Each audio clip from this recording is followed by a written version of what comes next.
More on the story, we are now joined in the studio by political analyst Nixon Katembo. Nixon, thank you very much for joining me here in studio. Well, I've been pronouncing some name wrongly here. What was it? It's Emmanuel Shadary. Shadary. Yes. Okay, right. Who is he? Emmanuel Shadary is the Secretary General of the ruling coalition, PPRD. And he's now the chosen one by the Kabila's coalition to run for elections. But this is a guy who was born in 1960 in a village called Kabampare in eastern DRC in a zone called Mwenga, so actually in a province of the Maniema. So he's basically someone who, in my own view, don't have a constituency as such. Yes. But because of the power of encompassing, owing to the politics in Africa, you know, the incumbent in Africa always have a say. Yeah. And it is interesting to see how the Congolese people are going to respond to his appointment to run for the ruling coalition as a preferred candidate for the outgoing president. Now, is Kabila leaving politics? Clearly, you can see that Kabila is not leaving politics because he chose someone he can easily manipulate. And that was given the fact that there are many other possible contenders who could have taken over from Kabila, the likes of former Prime Minister Augustin Matata opponent, many others within the ruling coalition who have a much more political clout than Emmanuel Ramazani Shadary. But unfortunately, that's how the incumbency in Africa happened. This man is 2 years older than me. He has already been in power for 17 years. Right? What happens to him? Well, obviously, there are many other interests that he vested interest in terms of economy. You must know that the president have much interest in telecommunication, have interest in media. He have interest in air transport. For instance, Congo Airways now is owned by him. And the latest report produced by Reuters, if you read, he owns over than 78 companies within the Congo through his family and other connected families. So you say he's 2 years older than you. I think he will concentrate on his business and obviously looking for someone who is going to protect those interests. That's why you see the likes of... Were they acquired illegally? Well, that is a discussion another day. Okay. Obviously, you know that he has been in power since 2001, after the death of his father. And much has happened. I mean, their political alliances, their economic alliances, their vested interests within the region, and not only the region, but also Western companies, you know, who has cooperated with him all along to allow him to create the kind of, you know, economic interest and muscles that have amassed throughout the 17 years that he has been in power. Talking about wealth, it would appear that indeed money plays a very important role in the politics in that country because I mean, all the major contenders or aspiring, and we do not know what's the status with Moise Katumbi. I'm not so sure if he actually even registered or he was allowed to register. But you have Bemba on the other side. I mean, he's got his own bank account, which is not, you know, minute in any terms. It is very interesting, Paul, and perhaps for our viewers, the DRC is one of the poorest countries in terms of the coefficient index produced by the World Bank and the IMF. We come second, but second last. Now, you have a country, just the mere fact of filing your candidacy, you have to pay $100,000. That tells you a lot. The DRC passport is one $190, and South African passport is about 400 rand. Yeah. So money indeed plays a part, but that should not be the issue. The issue we should be talking about is the vested interest within the region, the geopolitical strategic position that the country occupy, but also the international political economics drivers that, you know, dictate the politics within the DRC. Who are those? Well, let's go to the case of Bemba. All right. He has been in prison for 10 years. And you know that his going to the ICC was a political motive. There's no question about that. He had no control over his militias that was led by Felix Patasse, commanders actually to rescue him from the coup that had happened in Central African Republic.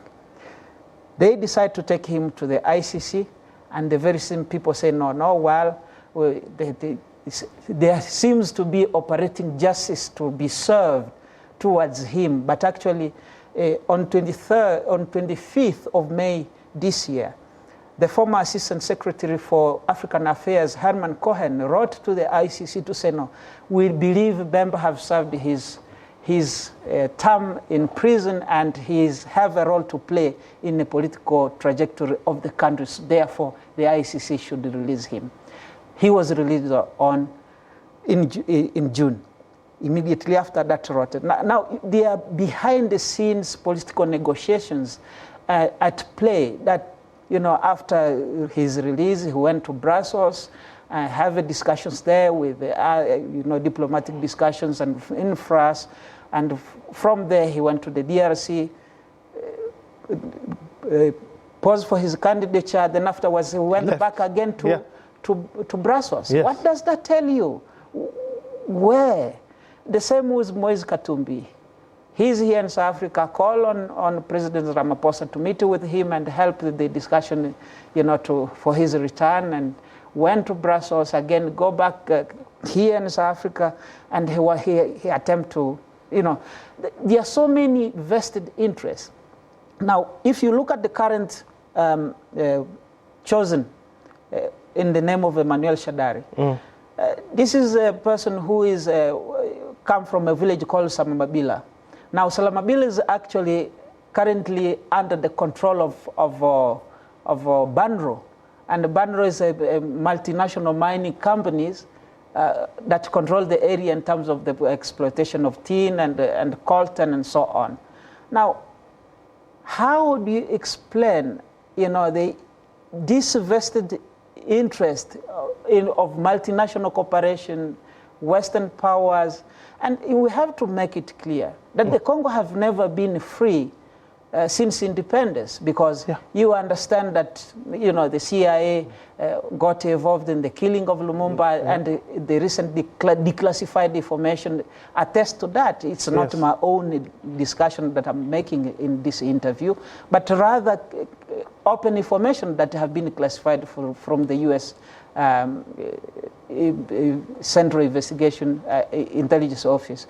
So those are the issues that actually the Congo have to deal with. Now you have regional players. These are the things that normally we don't talk about. For instance, the influence of Rwanda in the politics of the country, the influence of Uganda and its interest. Now, if you look at the East, for instance, where the war is happening currently, you have the region like Beni, where the massacres are happening, likes of villages like Kamango, Oich, and so on. Those are places that they say that there is an ADF. But who are the ADF? Who is funding them? Who is arming them? I will give you one typical example for the interest of our viewers. On the 23rd of December 2017, the UN Intervention Brigade, a contingent from Tanzania, was attacked from 5 p.m. And that battle ended at around 4 a.m. in the morning. Now, which ragtag army fight from the evening and finish the war in the morning? Yeah. And we know that conventional war is fought during the day. Yes.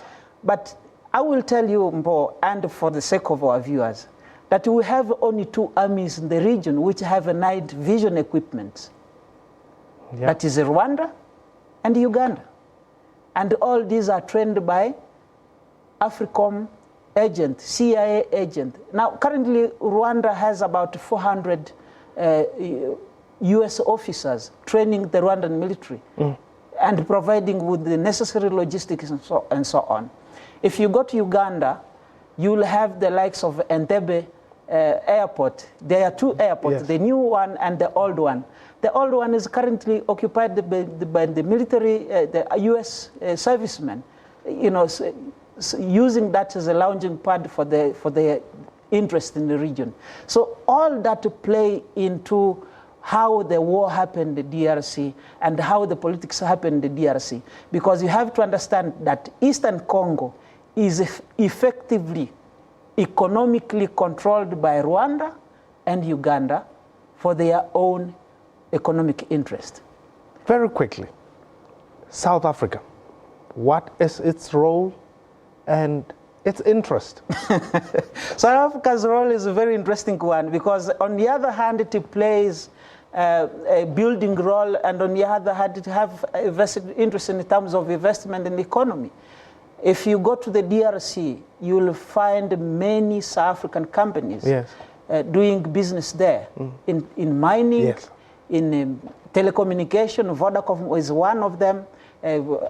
Standard Bank, based here, is one of them. So South Africa has this ambivalent role that you cannot clearly pinpoint. But I'm afraid that this is not for me to say, because we on a national TV. You don't want to lose your citizenship, eh? I don't want to get in trouble with the South African government, which have hosted me for quite a while. Okay. But they are that we need to explore. Okay. I think South Africa could have played a much more constructive role owing to its power, yep. its economic resources, and its political influence on the region. And I hope that South Africa will do that, whereas it did under Mbeki in trying to bring the warring party together. You remember the Sun City negotiations yes. and the subsequent Lusaka agreement and so on. It was all led by South Africa from the time of Mandela. Nixon, you have too much information. I don't have time. But we will definitely take these issues up. Well, that was Nixon Katembo. He's a political analyst. Let's quickly check out what the weather has in store for us.